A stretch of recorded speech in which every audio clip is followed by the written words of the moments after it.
Hello friends, welcome back to my channel ঠান্ডা রিয়াংশি। কেমন আছো তোমরা সব? আশা করছি খুব ভালো আছো।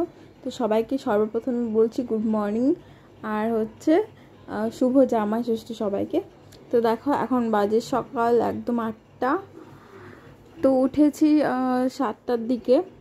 তো উঠে ব্রাশ টাশ করে ঘরটা ঝাড় দিয়ে, মা আজকে কিছু খাবে না, তো মা মানে লেট হয়ে যাচ্ছিলো অনেক, তো ওর জন্য লেট হয়ে যাচ্ছিলো না, সরি লেট হয়ে যাবে অনেক, কারণ তোমাদের দাদাভাই বাড়িতে নেই, কখন না কখন আসবে।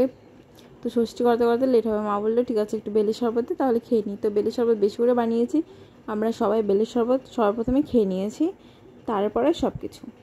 তো দেখো বেলের শরবত আমার করা হয়ে গেল।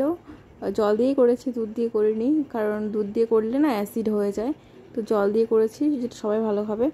তো দেখো মাম্মাকে আগে দিয়ে দিচ্ছি, আর আমিও খেয়ে নিয়েছি। এর মধ্যে বাবাকে দিয়েছি, মাকে দিয়েছি, মামাকে দিয়েছি, আমি খেয়েছি। আর তোমার দাদাভাই তো বাড়িতে নেই, থাকলে হয়তো খেত।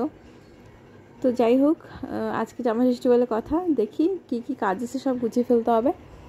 তো দেখো মা বসে গিয়েছে সবজি কাটতে, আর আমি দেখি কি করব এখন। আমি আগে জামা কাপড় ধোবো, ঠিক আমি জামা কাপড় ধুয়ে নিয়ে তারপরে আরও মানে মার সাথে রান্নায় হেল্প করব। জামা কাপড় ধুবো, স্নান করব, পুজো দিব, অনেক কাজ আছে আমার। তো দেখো এই যে জামা কাপড় ধুয়ে নিচ্ছি আগে। অনেক স্পিডে দিয়েছি, মোটেও এত স্পিডে আমি জামা কাপড় কাচতে পারি না। তো জামা কাপড়গুলো যদি এখন না ধুই আর পরে টাইম পাবো না, এত সকালে কোনো দিন আমি ধুই না, কারণ আমার মানে সাইনাসের প্রবলেম আছে, আমি ভীষণভাবে সর্দি লেগে যায়, পাই না একদমই। তো দেখো চলে এসেছি একদম রান্না করতে, আর চিংড়ি মাছগুলো আগে একটু ফ্রাই করে নেব, যেহেতু চিংড়ি মাছের মালাইকারিটা আমি বানাবো। তো আমি চিংড়ি মাছগুলো আমি কেটে দিয়ে পরিষ্কার করে রেখেছিলাম, কালকে আনা হয়েছিল। আর আজকে দেখো আমি আগে মালাইকারিটা রান্না করে নেব, আর বাকিগুলো হয়তো মাই করবে, আর দেখি কতটা কি করতে হয়, হাতে হাতে দুজন মিলে করে নেব। আগেই বলি ব্লগটা কিন্তু সবাই দেখবে, কেউ কিন্তু স্কিপ করে যাবে না, ঠিক আছে? একদম আমার সাথে থাকবে আর পুরো ব্লগটা দেখবে। তো দেখো তোমাদেরকে সকালবেলা দেখিয়ে আমি গিয়েছিলাম হচ্ছে সকালে বেলের শরবতটা খেয়ে, তারপরে কিছু খাইনি, তারপরে আমি জামা কাপড় ধুয়েছি, তোমাদেরকে দেখানো হয়নি কারণ আমার ক্যামেরাটা একটু বিজি ছিল। তো জামা কাপড় ধুয়ে তারপরে হচ্ছে জামা কাপড় মেলে দিয়ে স্নান করলাম, পুজো দিলাম। এখন আমি চলে এসেছি কিচেনে দেখো এই যে চিংড়ি মাছের মালাইকারিটা করবো আমি, আর আমাদের মাটন আনা হলো সবে। তো মা সব ভাজাগুলো করে রেখেছে, মাটনটা মাই রান্না করবে। তো তোমরা সাথে থাকো আর দেখতে থাকো। দেখো মাটন রান্না হয়েছে, আর মা হচ্ছে ধুয়ে রেডি করেছে, আর এদিকে মশলা করার জন্য মানে মাংসর জন্য পেঁয়াজ আলু এগুলো সব করে রেখেছে, এখন মশলাটা পেস্ট করতে হবে। আর দেখো দেখিয়ে দিচ্ছি কি কি রান্না হয়েছে। দেখো মাছের ঝোল এখানে রান্না হয়েছে, আর এখানে হয়েছে 5 রকমের ভাজা আছে, আলু, পটল, বেগুন, কচু, কি সব আছে 5 রকমের। আর এখানে দেখো আমি আগে যাই মালাইকারিটা আগে তৈরি করিনি, কারণ অনেক বেলা হয়ে গিয়েছিলো, মোটামুটি 12টা মতো বাজে। আর আমাদের সকালবেলা পুজোটা করা হয়নি, আমি শুধু ঘরে পুজোটাই দিয়েছি, আর ষষ্ঠী মায়ের যে মানে পুজোটা যেটা জামা ষষ্ঠী হয় আমাদের, ওইটা করা হয়নি, যেহেতু তোমার দাদাভাই এখনও আসেনি। তো ভাবলাম যে ঝটপট আগে রান্নাগুলো কমপ্লিট হয়নি, তারপর আসবে একবারেই পুজো মানে ষষ্ঠী করিয়ে মা ষষ্ঠী করিয়ে নেবে, আর হচ্ছে তারপরে খাবার টাবারগুলো সামনে দিয়ে দেবো, একবারে সব হয়ে যাবে।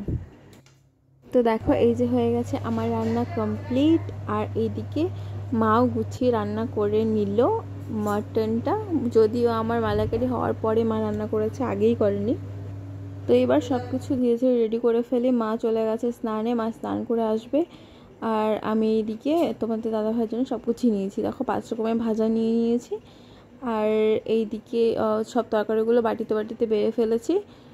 ডাল, এটা মাছের ঝোল, মালাইকারি, আর হচ্ছে চাটনি, ডাল, খাসি মাংস, আর হচ্ছে দই আর মিষ্টি। ও বেশি কিছু খেতে পছন্দ করে না, তো বেশি কিছু আইটেম করিনি, ফ্রাইড রাইস, পোলাও, বিরিয়ানি এসব কিচ্ছু খায় না ও, তো যার কারণে ও যা খায় তাই করা হয়েছে।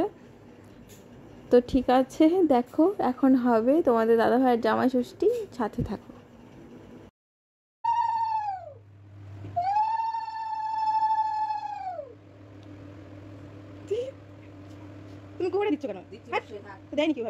তো দেখো শুরু হয়ে গেছে মায়ের ষষ্ঠী করা, আর এদিকে কুহু দেখো তোমার দাদাভাইয়ের সাথে বসে পড়েছে, কারণ ও বলছে পাপাকে যা যা করবে আমাকেও তাই তাই করতে হবে। তো আমাদের মধ্যে অ্যাকচুয়ালি মেয়েদের বসিয়ে করায় না, শুধু জামাইকেই করায়। এবার কি বলবো, জামাইকেই করানো হচ্ছে শুধু ওর জন্য। আর এমনিতে হ্যাঁ বাবা মায়ের আশীর্বাদ আমরা দুজন মিলেই নিয়েছি, কিন্তু ষষ্ঠীটা শুধু জামাইকেই করা হয়। তো ঠিক আছে, পুজো হতে থাকুক। আর ব্লগটা আজকের বেশি একটা বড় হবে না, কারণ আমি অনেক কেটে স্পিড বাড়িয়ে তোমাদের দেখিয়েছি, যেন তোমরা মানে একদম বোরিং ফিল না করো। তো কি বলো তো, এখানে দেখো হয়ে গেল ষষ্ঠী করা। আর এই যে মাকে প্রণাম করবে কীভাবে বুঝতে পারছি না, উঠে আসবে না কী করবে, বললাম এগিয়ে যাও মা, প্রণাম করে নিকো। তো তারপরে দেখো ও হচ্ছে এখন খাওয়া দাওয়া করবে, যা যা নিয়ম আছে খাবার সব খাবে। তারপরে ওদেরকে মেইন কোর্সের খাবারটা, যেটা আমাদের মেইন খাবার, ওটা তো মানে একটা পুজোর মতো হয়ে গেল। আর এই যে মেইন খাবার সাজিয়ে দিয়েছি, এখন এটা খাবে, আমরা সবাই মিলে তারপর খেয়ে নেব। আর আজকের ব্লগটা বেশি বড় করতে পারলাম না, আর এখানেই শেষ করব, একদম আর কন্টিনিউ করতে পারছি না, কারণ খাওয়া দাওয়া সকাল থেকে যেহেতু পুরো চাপ গেছে। তো এখন একদম রেস্ট করব, ওদেরকে খেতে দিয়ে দেবো। আমার দেওয়ার এসছে, তো আমার হাজব্যান্ড মানে তোমার দাদা ভাই আর হচ্ছে কুহু আর আমার দেওরকে তিনজনকে একসাথে খেতে দিয়ে দেবো। তারপরে মা আর আমি দুজন মিলে খাওয়া দাওয়া করবো। খাওয়া দাওয়া করার পরে আজকের ব্লগটা এখানেই শেষ করবো, কারণ আমি ঘুমিয়ে পড়েছিলাম, একদম ঘুমিয়ে পড়েছিলাম, তো আর এনার্জি হয়নি ব্লগটা কন্টিনিউ করার। তো ঠিক আছে, জামাই ষষ্ঠীর ব্লগ তো জামাই ষষ্ঠী ওটা হলেই হলো আর কি। তো ঠিক আছে, দেখো এই যে কুহু সেম টু সেম নাকি পাপার মতো লাগবে, ওর জন্য মাকে দিয়ে একদম বাটিতে সাজিয়ে নিয়ে আসলো, যে পাপার মতো আমাকেও সাজিয়ে দিতে হবে। তো যাই হোক, ওদেরকে দেওয়া হলো, এবার কয়েকটা ফটো তুলবো, ফটো তোলার পরে তারপরে ওদের তিনজনকে একসাথে খেতে দিয়ে দেবো, তাহলে আজকের ব্লগটা শেষ। তো ব্লগটা কেমন লাগলো অবশ্যই তোমরা কমেন্ট করে জানাবে, আর যদি ভালো লাগে তাহলে লাইক করে দেবে, কমেন্ট করে দেবে, শেয়ার করে দেবে।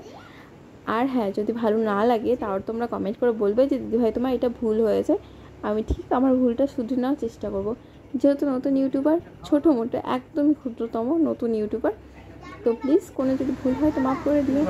তো ঠিক আছে, দেখো ওদের তিনজনকে খেতে দিয়ে দিয়েছি, ওদের খাওয়া প্রায় শেষের থেকে, আর ওদের খাওয়া কমপ্লিট হলে আমরা খেয়ে নেবো, যেটা বললাম। তো আজকের মতো টাটা, বাই বাই সবাইকে, সবাই খুব খুব ভালো থেকো, দেখা হচ্ছে নেক্সট ব্লগে।